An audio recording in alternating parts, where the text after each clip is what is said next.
नमस्कार। नवरात्रि चल रही है और पिछले हफ्ते हमने महिषासुर मर्दिनी स्तोत्र के पहले 3 श्लोक देखे थे। आज हम अगले 3 श्लोक देखेंगे। तो आइए शुरुआत करते हैं महिषासुर मर्दिनी स्तोत्र के 4, 5 और 6 श्लोकों के अर्थ को समझने के लिए। श्लोक ऐसा है।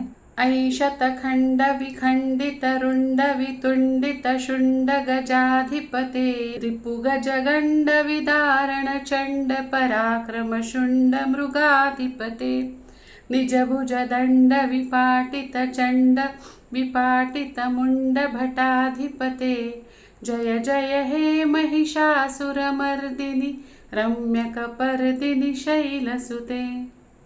संस्कृत में जब श्लोक होता है तो उसकी शब्द रचना होती है वो वृत्तों के आधार पर बनाई जाती है और इसलिए कई बार हम शब्द से शब्द लगाकर अर्थ नहीं निकाल पाते।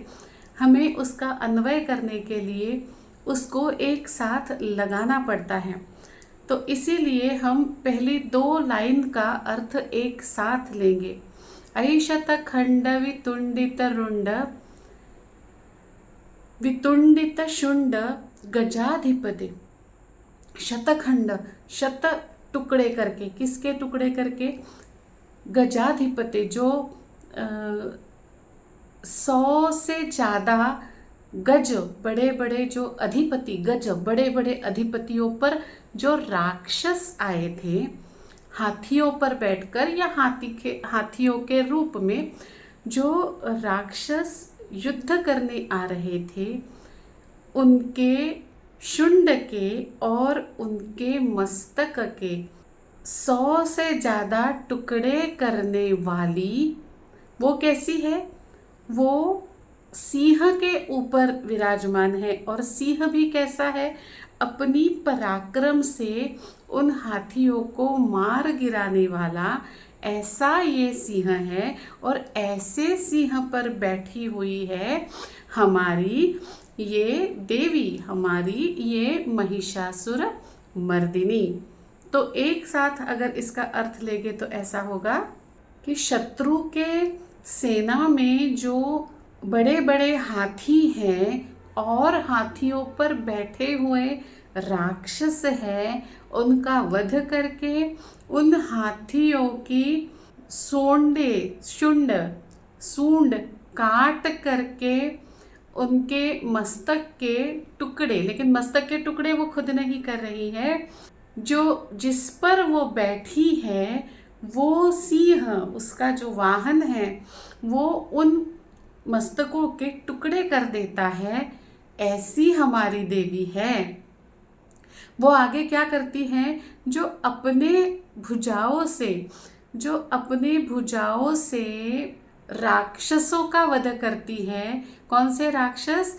तो चंड और मुंड राक्षसों को जो अपने भुजाओं से दंड देती है। ऐसी हमारी देवी कैसी है? जिसकी केश रचना बहुत सुंदर है, जिसने बहुत सुंदर केश रचना की है, ऐसी ये देवी है। जब मैं ये श्लोक पढ़ती हूँ तो मेरे सामने एक ऐसा चित्र आता है कि सामने से हाथियों पर बैठे हुए अकराल विकराल राक्षस आ रहे हैं। हाथियों पर, हाथी भी बड़ा है, उसके ऊपर बैठे हुए राक्षस भी बड़े हैं और 100 से ज़्यादा वो आगे आ रहे हैं। और यहाँ सिंह पर बैठी, आंखें उसकी लाल हो चुकी हैं, क्रोध चेहरे पे है, चारों भुजाओं में शस्त्र लिए हुए हैं। उसका सिंह भी बड़े जोरों से आवाज़ कर रहा है और पूरे सारे, इतने सारे हाथियों को अकेले संभालने वाली, खुले बालों में, घुंघराले से खुले बालों में ऐसी हमारी महिषासुर का वध करने वाली देवी युद्ध के लिए सज्ज हो गई है। और जब वो सामने आते हैं तो आते बराबर 100 हाथियों से ऊपर हाथियों की सूंडें काटी जाती है, उनके मस्तक काटे जाते हैं, उन पर बैठे हुए राक्षसों का वध किया जाता है।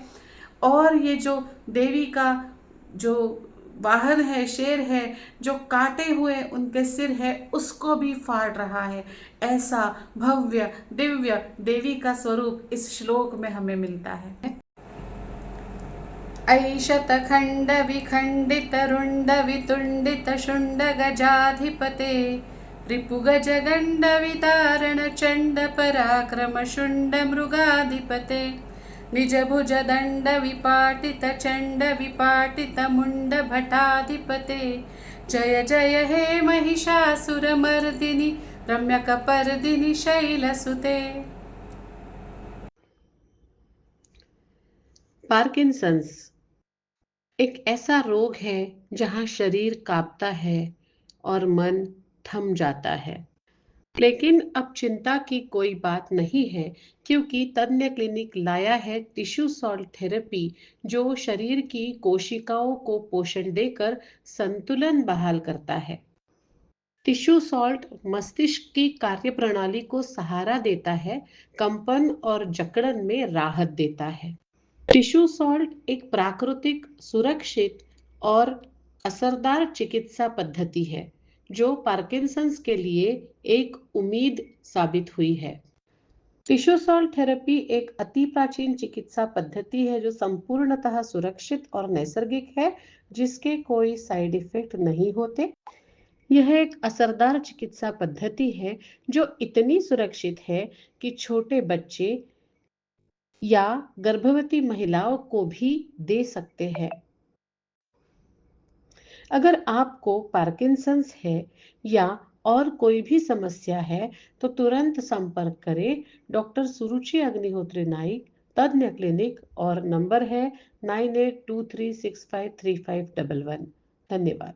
ऐरण दुर्मद शत्रुवदोधित दुर्धर निर्झर शक्तिभृते चतुर विचार दुरीण महाशय दूतकृत प्रमथाधिपते दुरित दुरीह दुराशय दुर्गति दानव दूत कृतांतगते जय जय हे महिषासुरमर्दिनि रम्यकपर्दिनि शैलसुते। जो युद्ध हुआ है उस युद्ध में मदोन्मत्त हुए जो दैत्य है, हाथी ये मद का, अहंकार का प्रतीक माना जाता है, और उसके ऊपर बैठे हुए अहंकार से युक्त और अहंकार को इतना, हाथी इतना बड़ा अहंकार को पालने वाले ऐसे राक्षसों को, दैत्यों को मार गिराने वाली वो देवी है जिसके पास असीमित शक्तियाँ, सारी की सारी शक्तियाँ, जिनकी कोई सीमा नहीं, ऐसी असीम शक्तियाँ जिस एकमात्र देवी के पास है, ऐसी देवी वो देवी जिसने भूतों के गणों का अधिपति होने वाले शिव शंकर को अपना दूत बनाया है और राक्षसों के दूतों के प्रस्ताव का अंत कर दिया है। जो देवी बुरे विचारों का, बुरे आचारों का, बुरी बुद्धियों का अपनी चतुरस्र बुद्धि से, अपनी होशियारी से, अपनी चालाकी से खंडन करती है, अंत करती है, ऐसी वो देवी जिसकी केश रचना बहुत ही सुंदर है, रम्य कपर्दिनी है, ऐसी देवी को हमारा प्रणाम। ये जो हमारा प्रणाम है ये हर श्लोक में ऐसे जय जय के रूप में आया है। जय हो, उसकी जय हो, उससे हमारा प्रणाम हो, हम उसे किसी भी तरह से ले सकते हैं, उसका विजय हो, ऐसा स्तोत्र में दिया है ना सुंदर। एक एक श्लोक जब हम पढ़ते हैं तो देवी की एक एक लीला मानो सामने आ जाती है। छठवां श्लोक देखते हैं। ऐ शरणागत वैरिवधूवर वीर करावरदायि करे त्रिभुवन मस्तक शूल विरोधि शिरोधि कृतामल शूल करे दुमिदुमितामरदुन्दुभिनादमुहुर्मस्वरीकृतदिग्मकरे जय जय हे महिषासुरमर्दिनि रम्यकपर्दिनि शैलसुते। अब देखते हैं इसका अर्थ। अब इस श्लोक में देखिए, पहले श्लोक में चौथे और पांचवें श्लोक में हमने युद्ध का रूप देखा, और इस श्लोक में करुणा देखिए कैसी देवी की है, जिनसे देवी ने युद्ध किया और जिन राक्षसों को, राक्षस थे लेकिन वो वीर थे, तो उन वीरों की पत्नियों को अभय देने वाली देवी महिषासुरमर्दिनी है। उन वीर पत्नियों को अभय देने वाली देवी है जो करुणा दिखाती है। ऐसी देवी ने वध जो किया है वो किन का वध किया है? जो तीनों लोकों को परेशान करने वाले थे, तीनों लोकों के लिए मस्तक शूल, हम कहते हैं ना, बिल्कुल त्रस्त हो गए हैं अब, ऐसे जो राक्षस थे उनका देवी ने वध किया। और उसके बाद दुंदुभि का नाद किया।